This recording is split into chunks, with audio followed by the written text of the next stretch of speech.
Okay, guys, so we welcome back to AS Business 9609 classes. We are on HRM. कल की class जो हमारे पास थी I kept an extra class जिसके अंदर we are done with the training का जो पूरा कॉन्सेप्ट है हमारे पास we are done with that. Now we are heading towards a chapter that is known as management and leadership. This is the last area that we are going to cover of HRM. Then we are going to jump towards the unit 5 that is finance and accounting. तो आज हम जरा start करते हैं, concept develop करते हैं. हमारे पास we have a chapter which is known as management and leadership in AS business human resource management. तो वी हैव अ टॉपिक जो लीडरशिप है वो आज हम स्टार्ट करेंगे एंड आई होप कि हम कवर कर जाएं क्योंकि इट्स बिट डिटेल, थोड़ा सा डिस्कशन भी होता है इसके अंदर, तो इट्स बिट लेंथी. तो कॉन्सेप्ट डेवलप करते हैं हमारे पास कि व्हाट इज लीडरशिप. अब देखो लीडरशिप इज एवरीवेयर ना. बिजनेस के अलावा भी अगर आप देखें तो लीडरशिप आपको जगह जगह पे नजर आएगी. कैसे? जैसे फॉर एग्जांपल एक क्रिकेट टीम है, तो क्रिकेट टीम के अंदर जो कैप्टन होता है ही plays a role of a leader. इसी तरीके से कम्युनिटी के अंदर जो कम्युनिटी हेड होते हैं they play the role of a leader. Family के अंदर जो हेड ऑफ द फैमिली है वो लीडर का रोल प्ले करते हैं. Similarly in an organization in businesses the manager plays a role of a leader.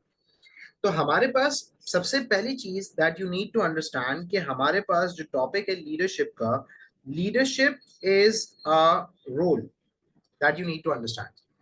Leadership एक पर्टिकुलर रोल है that is played by the individuals. कोई पोस्ट, कोई designation, कोई जॉब नहीं है. आपने ये नहीं सुना होगा कहीं भी कि लिखा होता है कि लीडर की वैकेंसी है और we are hiring a leader और there is a vacancy of a leader. Because leadership is a role, it's not a post, it's not a designation कि ऑर्गेनाइजेशन स्ट्रक्चर के अंदर कोई लीडर की पोस्ट होगी, कोई डिपार्टमेंट के अंदर उसकी प्लेसमेंट होगी. No, it's a particular role that is played by the individuals. तो लीडरशिप क्या है? हमारे पास एक रोल है that is played by the individuals. अब हमारे पास ये जो लीडर का रोल है और जो लीडरशिप है वो आपको हर जगह नजर आ रही होगी. हर जगह कहाँ पे नजर आ रही होगी? ऑर्गेनाइजेशन के अंदर जो मैनेजर है वो लीडर का रोल प्ले कर रहा होगा, सुपरवाइजर्स हैं वो लीडर का रोल प्ले कर रहे होंगे. तो according to the situation it's a role that is played by the number of individuals. तो अब ये एक इनिशियल कॉन्सेप्ट था लीडरशिप का जो कि हमने डेवलप किया है. अब यहाँ पे आपके पास क्वेश्चन है, for example examiner wants to assess the knowledge and the understanding part regarding the leadership.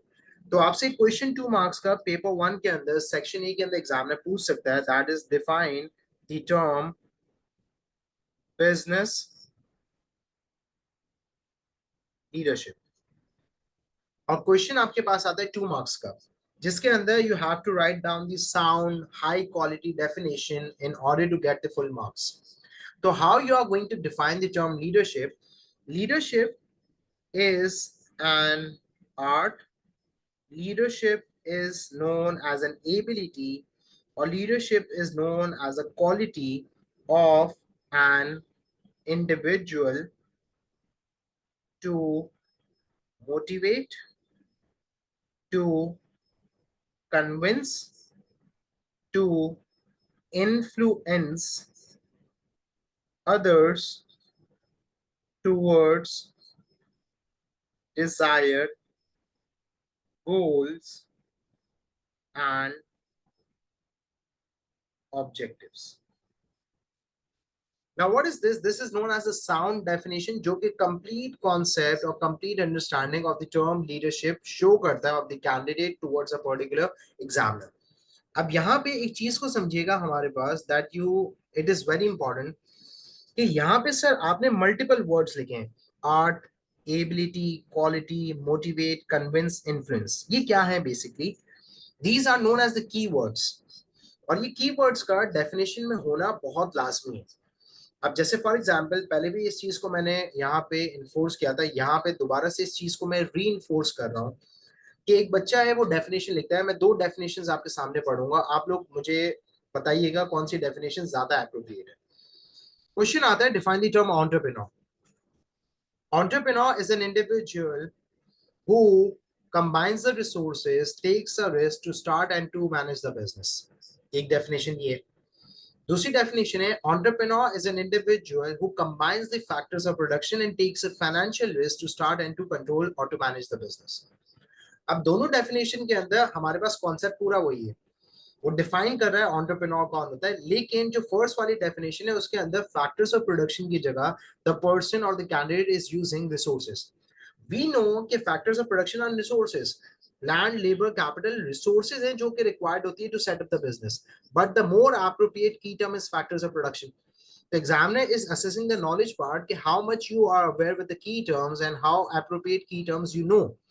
इसी तरीके से an individual is taking a risk, तो रिस्क है. अब दूसरा जो कैंडिडेट है he is using a word financial risk. तो when you set up a business तो you take a financial risk. Risk तो बहुत से आपके होते हैं ना कि आप तेज गाड़ी चला रहे हैं तो ये भी रिस्क है, लेकिन financial risk is about the business, is about the setting up the business, तो that is known as financial risk. तो वो ज्यादा अप्रोप्रिएट है. तो यहाँ पे ये कीवर्ड्स हैं. आपको बच्चा लिखता है कि leadership is an art to motivate others और to convince others towards a desired goals and objectives. यहाँ पे मैंने मल्टीपल पॉसिबल सारे कीवर्ड्स लिख दिए हैं जिसकी बेसिस पे the examiner is going to award you the marks. तो यहाँ पे परेशान होने की आपको जरूरत ही नहीं. मल्टीपल कीवर्ड्स यहाँ पे मेंशन है, आप किसी की बेसिस पे भी आपको मार्क्स यहाँ पे मिल सकते हैं. अब सवाल ये कि सर ये जो मल्टीपल कीवर्ड्स हैं they all have the different meanings.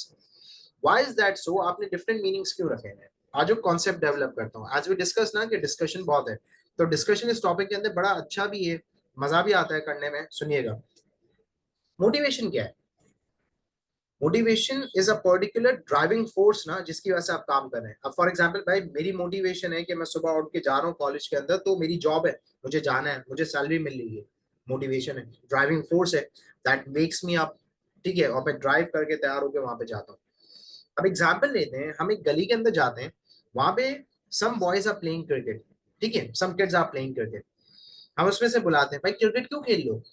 तो कह रहे हैं कि हमारा शौक है, we are actually passionate about playing cricket. ठीक है, तो ड्राइविंग फोर्स क्या है? पैशन है, जिसकी वजह से दे are playing cricket.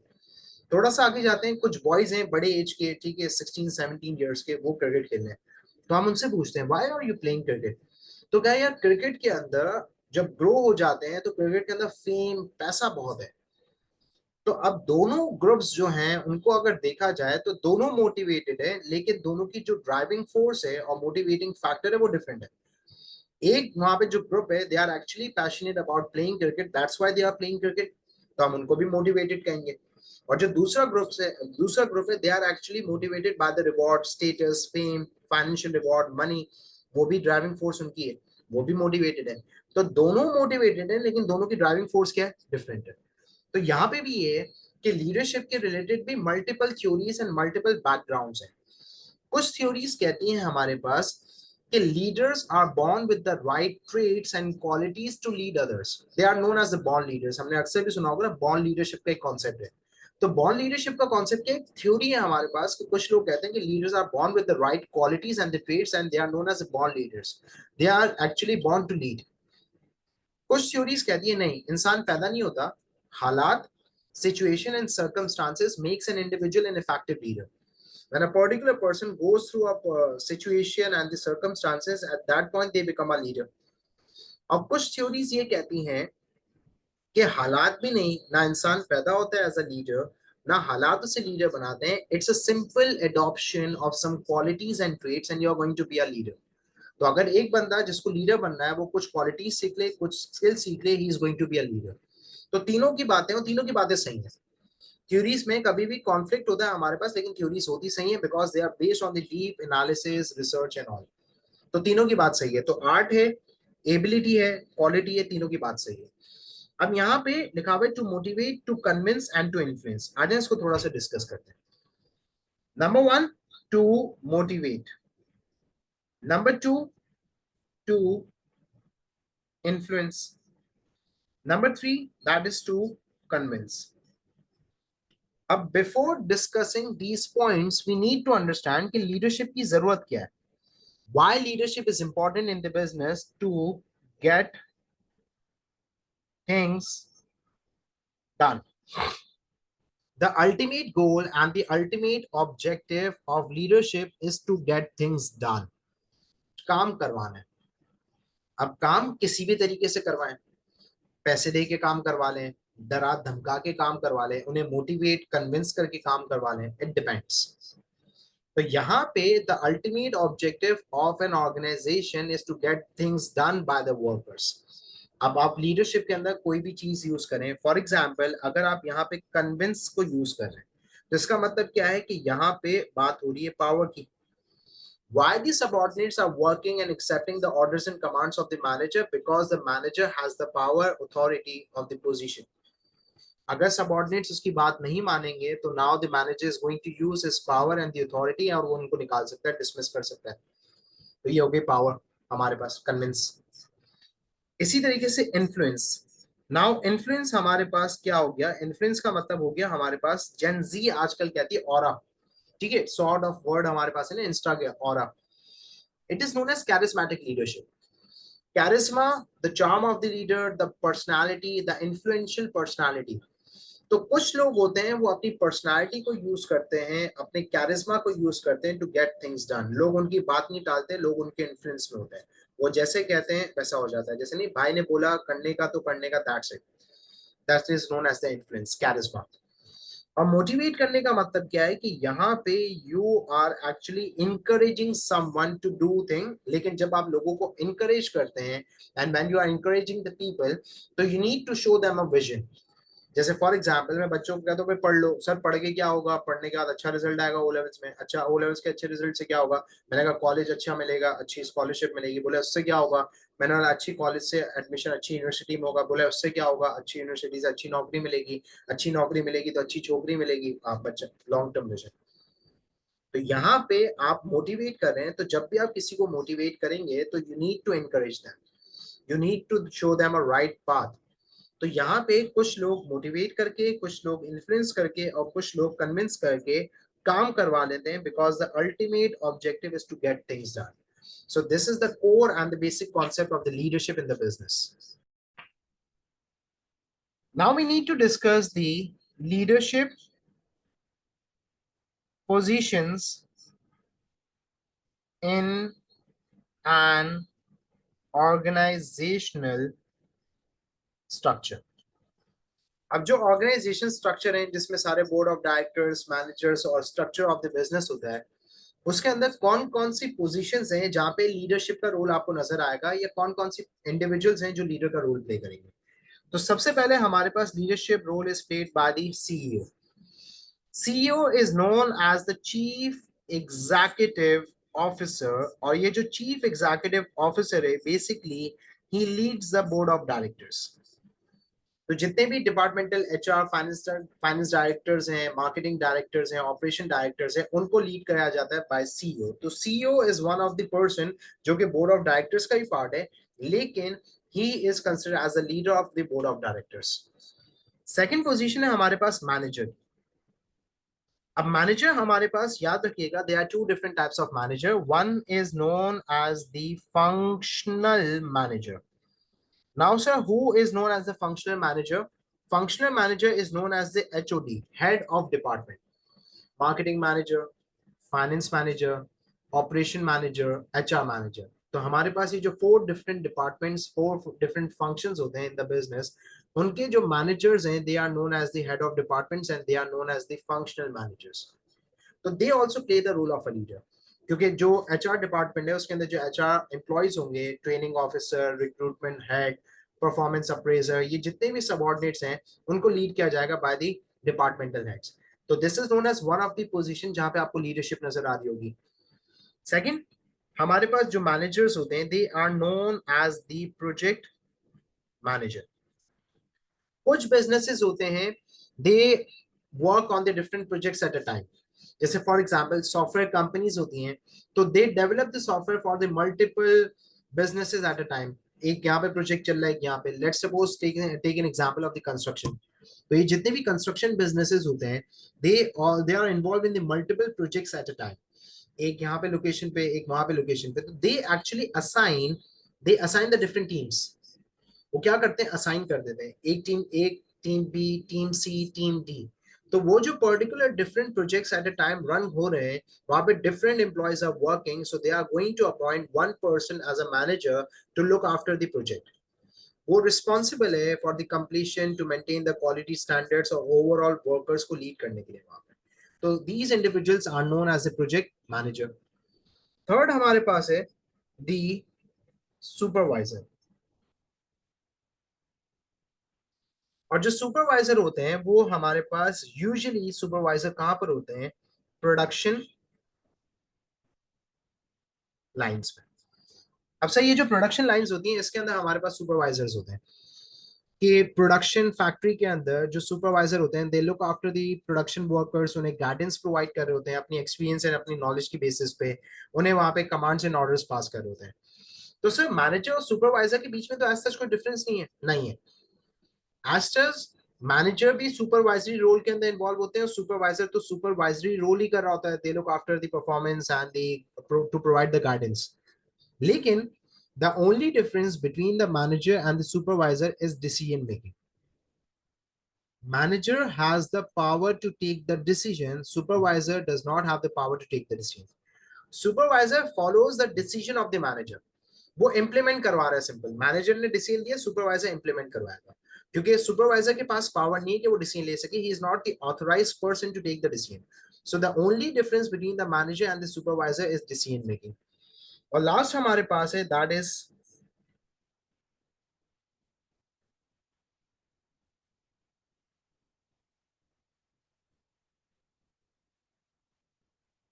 Workers representative. अब सर ये जो वर्कर्स रिप्रेजेंटेटिव होते हैं हमारे पास, ये कौन होते हैं, these are known as the trade union leader. तो ऑर्गेनाइजेशन के अंदर जब ट्रेड यूनियन फॉर्म होती है तो उनके जो लीडर्स होते हैं, वर्कर्स रिप्रेजेंटेटिव होते हैं, जो वर्कर्स के राइट्स एंड इंटरेस्ट को in front of the management and in the discussion represent करते हैं, they also play the role of a leader. So basically these are the four different types जो के positions in the organisation structure where you can see the leadership.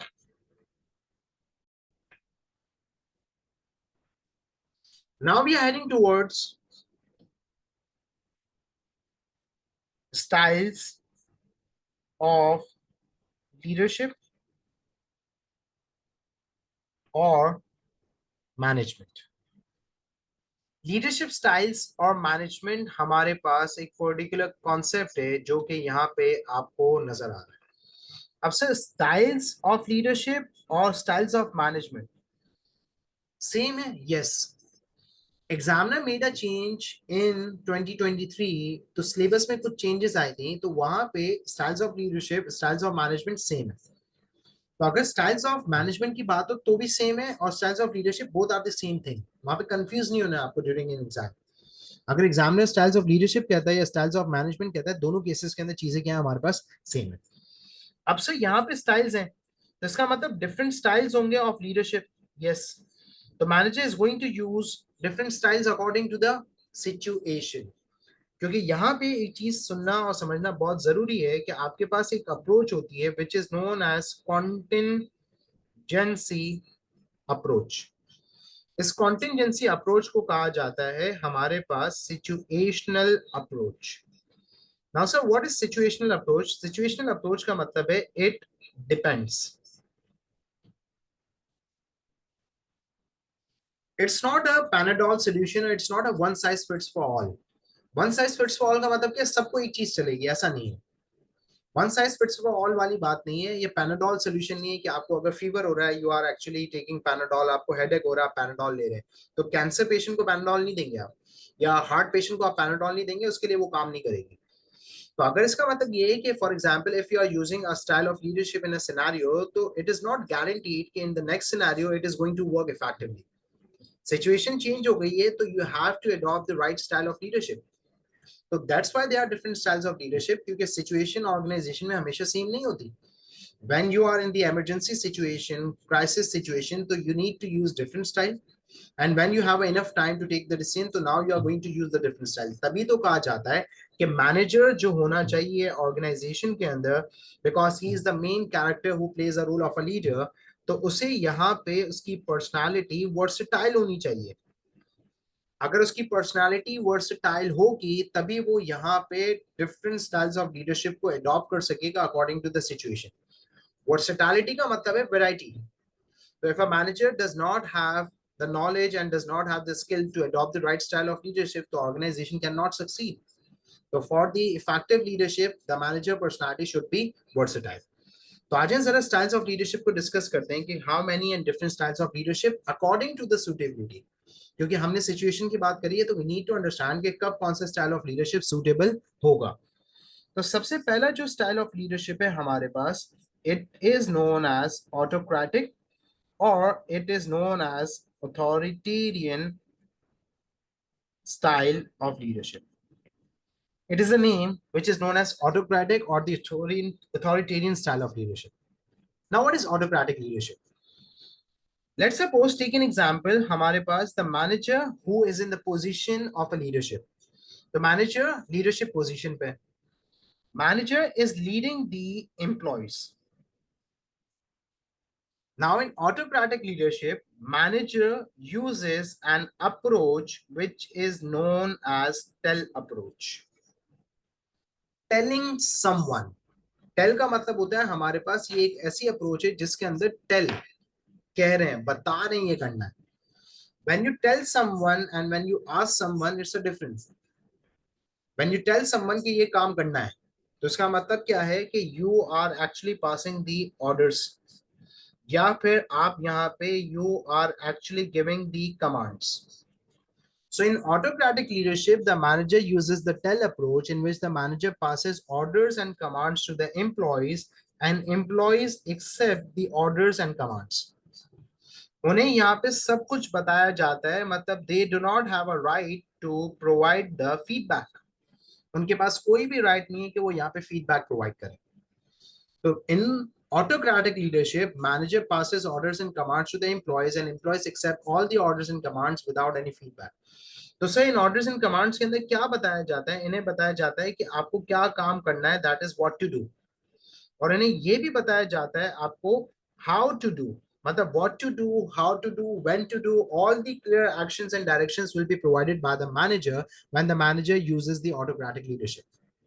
And employees does not have any right to provide any feedback और comments. तो sir हमारे पास ये जितनी भी arm forces होती हैं या जितनी भी लॉ इन्फोर्समेंट एजेंसीज हैं, वहां पे आपको ये ऑटोक्रेटिक लीडरशिप स्टाइल नजर आ रहा है कि employees accept the orders. The lower level पे लोग होते हैं, they wait for the commands and orders from the top officials and they just follow the orders and commands without adding any particular thing. Clear actions and directions will be focused. तो आप sir हमारे पास when you look at the autocratic leadership, तो आपको यहाँ पे जो communication नजर आ रही है वो आपके पास वन वे कम्युनिकेशन है. One way communication, and the communication is in the downward trend. Manager to employees, क्या एम्प्लॉयज कोई फीडबैक दे रहे हैं? नो. तो कम्युनिकेशन हो गई वन वे, क्योंकि अगर एम्प्लॉयज फीडबैक देते तो ये कम्युनिकेशन टू वे हो जाती. तो it's downward trend, one way communication, manager to employees, manager to employees, manager to employees. No feedback, no commenting from the employees. तो वन वे कम्युनिकेशन है. नंबर टू, हमारे पास the decision making is centralized. Centralized decision making. Now, what is centralized decision making? Centralized decision making का मतलब है that the manager is making the decisions. मतलब the top officials or the leader has the power to take the decisions. Workers के पास कोई भी power नहीं है. Workers are not authorized. They are not empowered to take the decision. Whatever the decision will be, it will be taken by the manager. हमारे पास. Third, motivation of employees will be low. Why there is a demotivation? Because of the lack of participation. Participation ही नहीं है. Workers कोई feedback provide नहीं कर सकते, workers कोई comment नहीं दे सकते. Workers need to accept all the orders and commands of the employees.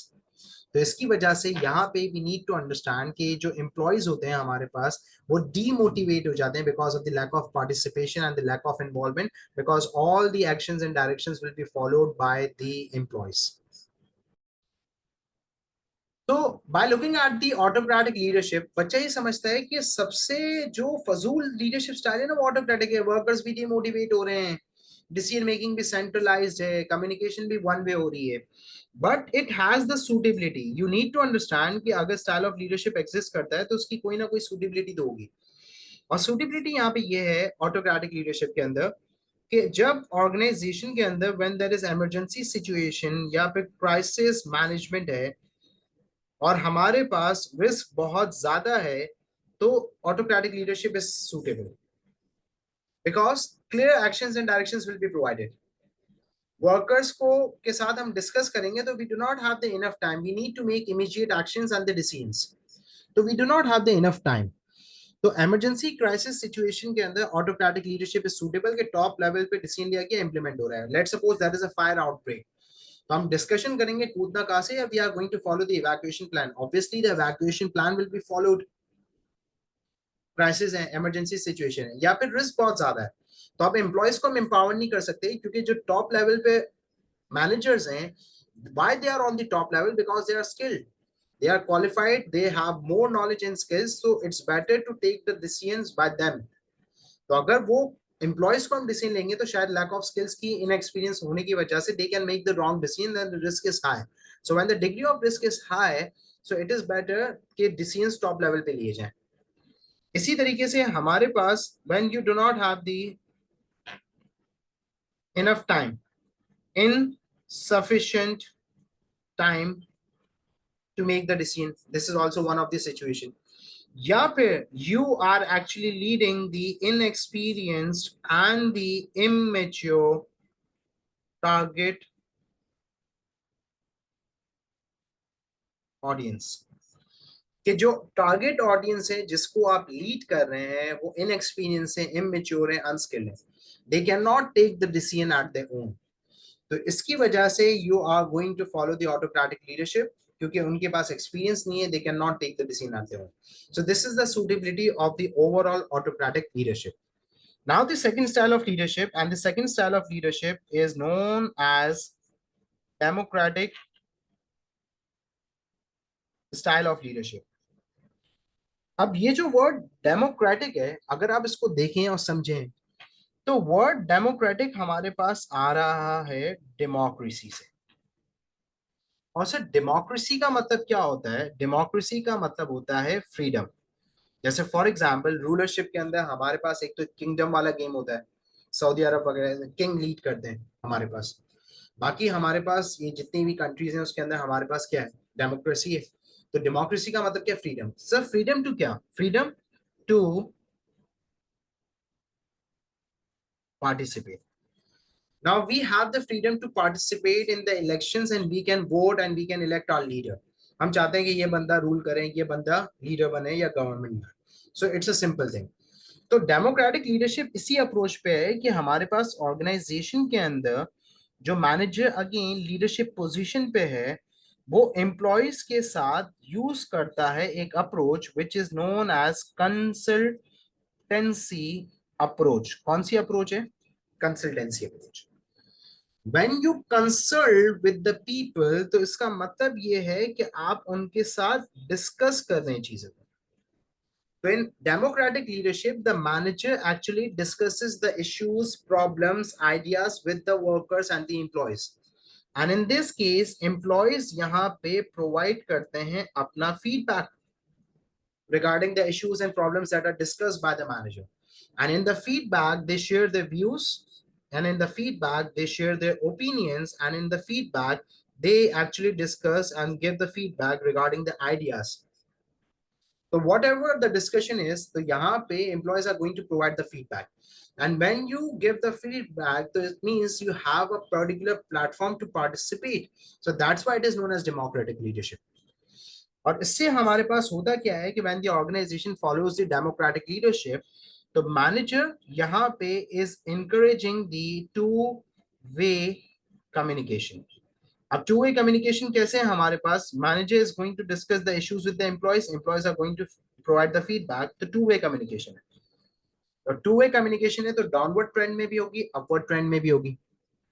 Second point हमारे पास यहाँ पे it is going to increase the motivation of the employees, क्योंकि it is one of the method जिससे workers की cooperation को और workers की जो पार्टिसिपेशन है उसको इंकरेज किया जा रहा है बाय द मैनेजमेंट।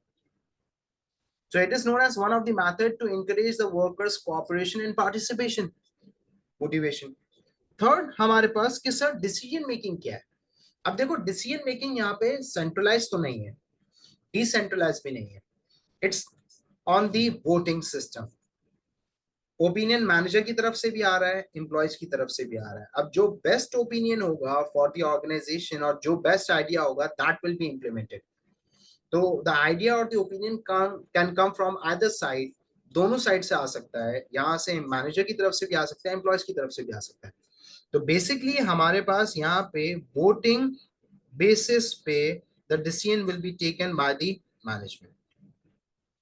तो sir what is the suitability of the democratic leadership? तो सूटेबिलिटी हमारे पास ये है कि जब ऑर्गेनाइजेशन को प्रॉब्लम सॉल्विंग के अंदर इन्वॉल्व होना हो। अब sir problem solving, issues, problems, अब एक चीज को यहाँ पे समझना, workers know better what are the challenges and issues and the problems they face in the production lines or in the work। इस चीज को यहाँ पे समझना बहुत जरूरी है कि एम्प्लॉयज को ज्यादा बेटर तरीके से पता है कि क्या पर्टिकुलर हमारे पास issues and problems होते हैं। Let's suppose if I teach, तो I know what are the challenges and the issues of the classroom. Management doesn't know. Management अपना काम करती है।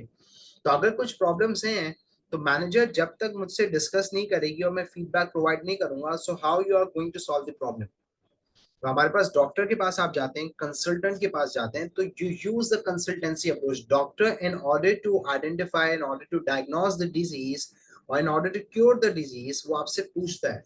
और जब आप उसको अपना फीडबैक और अपनी सिचुएशन एक्सप्लेन करते हैं, तब जाके वो फिर उसको डायग्नोस करके क्योर करता है। So without the involvement and without the participation, the organization cannot solve the problem. एक तो situation ये। Number two, when the organization is in need of ideas, generation of ideas, नया प्रोडक्ट डेवलप कर रहे हैं, marketing campaign है, तो marketing department can use the democratic leadership with the marketers and the employees of the marketing department कि क्या नया trend या कोई नई कैंपेन हमें रन करनी है, तो गिव सम आइडियाज। तो उसके लिए हमारे पास सूटेबल है। नंबर टू, आपके पास यू हैव सफिशिएंट और enough time to make a decision. जब आपके पास सफिशिएंट टाइम पीरियड है टू मेक अ डिसीजन, आप फॉरेन से डिसीजन नहीं, आपके पास टाइम है, आप डिस्कस कर सकते हैं, फीडबैक्स को कंसिडर कर सकते हैं, and then you are going to select the best one. कोई क्राइसिस सिचुएशन, इमरजेंसी सिचुएशन नहीं है तो। और थर्ड हमारे पास, when you are leading the skilled, experienced or mature target audience। तो वो सारे एम्प्लॉयज जो मेच्योर हैं, experienced हैं, they are skilled, they can provide the valuable feedback, they can add value into an organization and they can discuss effectively and fruitful discussion हो सकता है, तो उनको आप इन्वॉल्व करें। So this is the case, this is the suitability of the democratic leadership। Now, the third style of leadership that we are going to discuss is the third style of leadership is known as laissez-faire style of leadership. Now, sir, what is laissez-faire style of leadership? यहाँ पे. Now, I'm going to write three key terms हमारे पास. Laissez-faire is known as hands-off approach. Laissez-faire is known as leave to do so. And laissez-faire is known as arm leg approach। तीन different चीजें हमारे पास हैं, तीनों का मतलब same. यहाँ पे laissez-faire की जगह रिप्लेसमेंट में यूज हो सकता है। Basically laissez-faire is a French word which means leave to do so. अब लीव टू डू सो का मतलब क्या हो गया, यहाँ पे वर्कर्स को उनके हाल पे छोड़ दो। अब वर्कर्स को अगर मैं उनके हाल पे छोड़ दूंगा तो वो तो बजा देंगे, पैकिंग हो जाएगी बिजनेस की। नहीं, इसकी सिचुएशन ये है कि when you are using the laissez-faire style of leadership, तो यू नीड टू अंडरस्टैंड कि when you are leading the highly skilled employees, वो सारे एम्प्लॉयज जो हाईली स्किल्ड हैं, अब जब वो हाईली स्किल्ड हैं तो इसका मतलब क्या है कि they are experts and they are known as specialist in their respective fields. मतलब आपकी कंपनी है, उसके अंदर ऑडिटर्स आते हैं, तो auditors are chartered accountants. Will you tell them that how to do the financial audit? No, because they are the financial auditors. वो बोलेंगे अपना काम करो. आप पायलट को बताते हैं जहाज उड़ाना कैसे? आप सर्जन को बताते हैं कि किस तरीके से सर्जरी होगी आपके? नो. क्यों? क्योंकि वो एक्सपर्ट्स हैं, स्पेशलिस्ट हैं और हाईली स्किल्ड हैं. So one of the condition is कि when you are using the laissez-faire style of leadership or when you want to adopt the style of leadership laissez-faire, so you need to understand कि it is only possible when you are leading the highly skilled employees. यहाँ तक साथ हो? तो sir क्या हमारे पास ये जो अप्रोच है हैंड्स ऑफ, उसका मतलब क्या है? ऑटोक्रेटिक लीडरशिप में management uses hands on approach, close supervision, actions, directions, क्या करना है, कैसे करना है, कब तक करना है, all the actions and directions, what to do, how to do will be provided by the management. It is known as hands on approach, close supervision. Hands off approach का मतलब मैनेजमेंट ने हाथ उठा दिए, now the ball is in your court. तो hands off approach का मतलब यहाँ पे ये हुआ कि मैनेजमेंट यहाँ पे इंटरफेयर नहीं करेगी, मैनेजमेंट यहाँ पे लीनियंट सुपरविजन के अंदर इन्वॉल्व होगी. और लीनियंट सुपरविजन के अंदर क्या इन्वॉल्व होगी वो यहाँ पे आपको बताएगी कि ये कोड ऑफ कंडक्ट है, ये रूल्स एंड रेगुलेशंस हैं, ये ऑर्गेनाइजेशन की बाउंड्रीज हैं. Now it depends on you कि आप किस तरीके से काम करते हैं. You have to do this. अब मुझे एक बात बताओ, दिस इज लीनियंट सुपरविजन जिसके अंदर टारगेट्स, गोल्स बता दिए गए हैं कि आपको जो करना है आप करें, लेकिन this is the particular goal, code of conduct and the target that we actually want. तो अब हमारे पास this is a difference that I feel when I used to teach in O levels. अब तो मैं कॉलेजेस के अंदर पढ़ाता हूँ. ओ लेवल्स के अंदर वहां पे मैनेजमेंट का belief system regarding the teachers ये होता था कि because they teach ordinary level, तो all the actions and directions कि ये सिलेबस होगा, इस तरीके से आप टाइमलाइन को फॉलो करेंगे, ये प्लानर इसको आप फॉलो करेंगे. But in A levels it's not like that. A levels के अंदर मैनेजमेंट कहती है कि ये रूल्स एंड रेगुलेशंस हैं और ये टर्म्स एंड कंडीशंस है that you have to follow because you are bound to follow, क्योंकि you have signed an agreement. बाकी आपको जो करना है आप करें. We know you are the best, you are teaching advance level, you are teaching A level, so you are expert in specialise in your respective field. तो linear supervision है. अब सर ये जो आर्म लेग अप्रोच है इसका मतलब क्या है? आर्म लेग अप्रोच का मतलब हमारे पास ये है कि मैनेजमेंट और एम्प्लॉयज दो अलग अलग चीजें हैं. जैसे हाथ और पांव अलग अलग चीजें. हाथ से आप खाना खा सकते हैं, आप लिख सकते हैं. पाँव से आप चल सकते हैं, आप खा नहीं सकते, लिख नहीं सकते. हाथ से आप चल नहीं सकते. तो दोनों के अपने अपने फंक्शंस हैं. So this is the case in the legislative style of leadership as well कि मैनेजमेंट का अपना काम है, एम्प्लॉयज का अपना काम है. दोनों अपने अपना काम करेंगे, दोनों एक दूसरे को इंटरवीन नहीं करेंगे. अगर इंटरवेंशन होगी, इन्वॉल्वमेंट होगी ऑफ द मैनेजमेंट, तो काम डिले होगा. जैसे for example a group of researchers are doing the research, scientist हैं वो रिसर्च कर रहे हैं रिगार्डिंग एनीथिंग, नई मेडिसिन या कोई पर्टिकुलर फॉर्मूला बना रहे हैं. अब अगर उसके अंदर मैनेजमेंट इन्वॉल्व होगी ना, काम डिले होगा. तो यहाँ पे laissez-faire style of leadership must be used by the management because you are leading the group of scientists. They are experts and they are specialized in their respective field. तो ये है laissez-faire style of leadership हमारे पास, arm leg approach. अब इसके अंदर हमारे पास जो suitability है, वो suitability क्या है हमारे पास? Suitability ये है कि when you are leading the group of experts, number one. Number two, हमारे पास when you are in need of the innovation, क्योंकि आप यहाँ पे अब इन एक्सपर्ट्स को, स्पेशलिस्ट को एम्पावर कर रहे हैं. You are actually giving him the authority, you are empowering them to take the decisions. तो इनोवेशन आएगी बिकॉज वो अपनी टेक्निक्स और मेथड्स को यूज करेंगे. Third situation, when no SOPs और protocols need to be followed. ये सिचुएशन. अब से ये क्या पॉइंट है?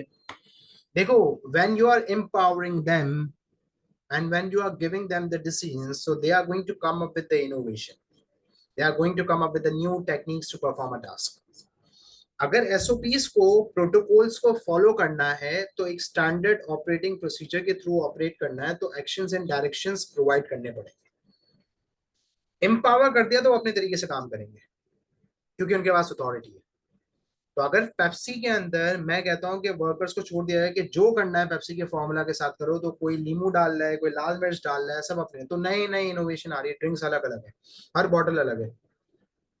लेकिन अगर स्टैंडर्ड ऑपरेटिंग प्रोसीजर के थ्रू ऑपरेट करना है तो इसके लिए legislative style of leadership suitable नहीं है, क्योंकि यहाँ पे स्टैंडर्ड्स और प्रोटोकॉल्स फॉलो नहीं हो सकते because you are empowering them.